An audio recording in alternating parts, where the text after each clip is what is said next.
అది ఒక గ్రామం. ఆ గ్రామం ఒక దట్టమైన అడవికి ఆనుకొని ఉంది. ఆ గ్రామం నుండి వేరే ప్రదేశానికి వెళ్ళటానికి బస్సులు చాలా తక్కువగా వెళ్తాయి. అప్పుడు సమయం రాత్రి 9 గంటలవుతుంది. ప్రయాణికులు ఒక పాత బస్టాండ్ వద్ద బస్సు కోసం ఎదురు చూస్తున్నారు. అది ఆ రోజు చివరి బస్సు. ఆ బస్సు ఒక భారీ అడవి గుండా ప్రయాణించి చాలా దూరం వెళ్ళి ఒక గ్రామం వద్ద ఆగుతుంది. ఆ బస్సు ఎక్కడానికి బస్టాండ్ వద్ద ఒక నర్స్, ఒక వ్యాపారి, ఒక స్టూడెంట్, తన డ్యూటీని ముగించి తిరిగి ఇంటికి వెళ్తున్న ఒక ఫారెస్ట్ గార్డ్ మరియు ఒక పిల్లవాడు తన అమ్మ నాన్నతో ఉన్నాడు. ఆ చివరి బస్సులో ప్రయాణించటానికి బస్సు కోసం ఎదురు చూస్తున్నారు. ఆ బస్సు రానే వచ్చింది. బస్సులో అందరూ ఎక్కి కూర్చున్నారు. ఆ బస్సు డ్రైవర్ రాము, బస్సు కండక్టర్ శ్రీను బస్సు వెళ్ళటానికి అన్నీ సరిగ్గా ఉన్నాయా అని చూసుకుంటారు. బస్సు స్టార్ట్ చేసే ముందు ప్రయాణికులకు ఈ బస్సు ఒక భారీ అడవి గుండా ప్రయాణిస్తుంది, అక్కడ ఏదైనా అపాయం ఉండొచ్చు, కాబట్టి కొంచెం జాగ్రత్తగా ఉండండి అని బస్సు డ్రైవర్ మరియు కండక్టర్ ప్రయాణికులను హెచ్చరిస్తారు. ఆ మాటలను ఎవరు పట్టించుకోరు. అప్పుడు సమయం రాత్రి 10 అవుతుంది.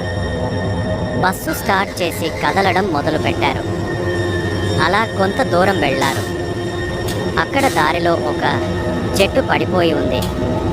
అప్పుడు బస్సు డ్రైవర్ రాము ఏం చేయాలో తెలియక వేరే మార్గంలో బస్సుని తీసుకెళ్తాడు. ఆ రోజు అమావాస్య కావడంతో చుట్టూ అంతా చీకటి. ఆ బస్సు వెలుతురులో ఆ చెట్లు భయంకరంగా కనిపిస్తున్నాయి. అలా కొంత దూరం వెళ్ళగానే బస్సు ఆ అడవిలోని భయానక దారిలో ఆగపోతుంది. ఆ బస్సు ఇంజిన్ స్టార్ట్ అవ్వటం లేదు. అది చూద్దామని రాము కిందకు దిగుతాడు. కండక్టర్ ఆ బస్సులోని ప్రయాణికులతో ఉన్నాడు.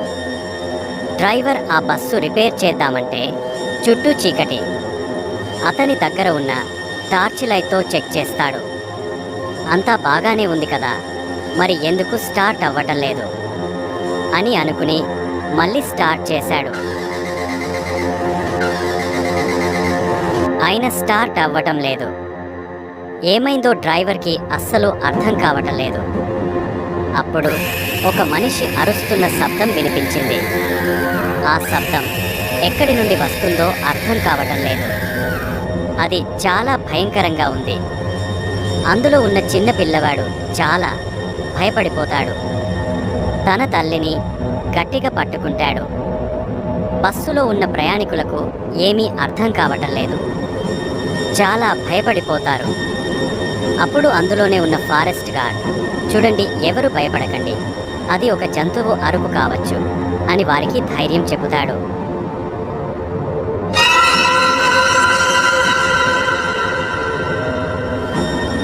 మళ్ళీ అరుపులు వినిపిస్తున్నాయి. ఆ బస్సు దగ్గరలో నుంచి ఎవరో అమ్మాయి గజ్జల శబ్దం వినిపిస్తోంది.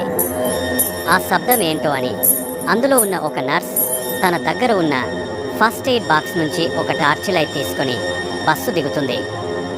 ఆ టార్చ్ లైట్ వెలుతురులో అక్కడ ఎవరో ఉన్నట్టు కనిపిస్తారు. అది ఏంటో అని దగ్గరికి వెళ్ళి చూస్తే ఒక భయంకరమైన రూపం. అది చూసిన నర్స్ భయపడి అక్కడి నుండి అరుస్తూ పరిగెత్తుకుంటూ బస్సులోకి వచ్చి కూర్చుంటుంది. అది బస్సు డ్రైవర్ రాము, కండక్టర్ శ్రీను కూడా చూసి చాలా భయపడిపోతారు. ఆ విషయం అందరికీ చెప్పుతుంది. అది విన్న అందరూ భయపడి వణికిపోతారు. ఆ బస్సులో ఉన్న ఫారెస్ట్ గార్డ్ దగ్గర ఒక గన్ ఉంది. ఆ గన్నుని పట్టుకొని కొంత ధైర్యంగా ఉన్నాడు. అందులో ఉన్న వ్యాపారి దగ్గర ఒక విలువైన చిన్న బంగారు దేవుని బొమ్మ ఉంది. అది పట్టుకొని భయంతో ఉంటాడు. వీరందరిలోకెల్లా కొంత ధైర్యవంతుడు కాలేజీ స్టూడెంట్ అయిన రవి. అమ్మ నాన్న అతని పిల్లవాడిని పట్టుకొని అతనికి ఏమైనా అవుతుందో అని భయపడుతూ ఉంటారు.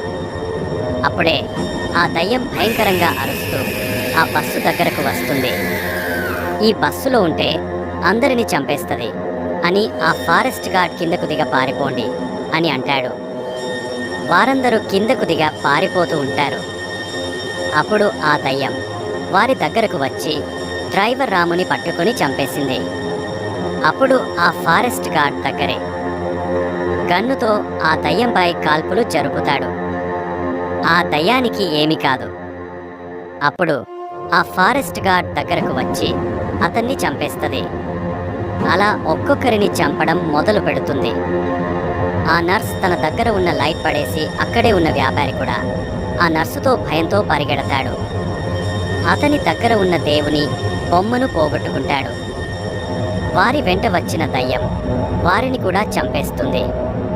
ఆ టార్చ్ లైట్ మరియు ఆ దేవుని బొమ్మను తీసుకుంటాడు రవి. కండక్టర్ శ్రీనుని కూడా ఆ దయ్యం చంపేసింది.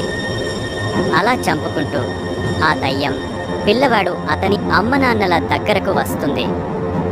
అలా వస్తూ ఉండగా రవి ఆ దేవుని బొమ్మను ఆ దయ్యంపై పెట్టగానే ఆ దయ్యం మాయమైపోతుంది. అప్పుడు రవి వారిని తీసుకుని అడవిలోకి పరిగెడతాడు. అక్కడ వారికి ఒక పాత గుడి కనిపించింది. అప్పుడు అక్కడికి వెళ్తూ ఉండగా ఆ దయ్యం వారి వెంట చాలా భయంకరంగా అరుస్తూ వస్తుంది. వారు ఆ గుడిలోకి చేరుకుంటారు. ఆ గుడిలోకి చేరుకోగానే ఆ దయ్యం మాయమైపోతుంది. కొంత ఊపిరి పీల్చుకుంటారు. ఆ గుడిలో వారు కొంతసేపు గడిపి ఉదయం వెలుతురు వస్తే బయటకు వెళ్ళటానికి నిర్ణయించుకుంటారు.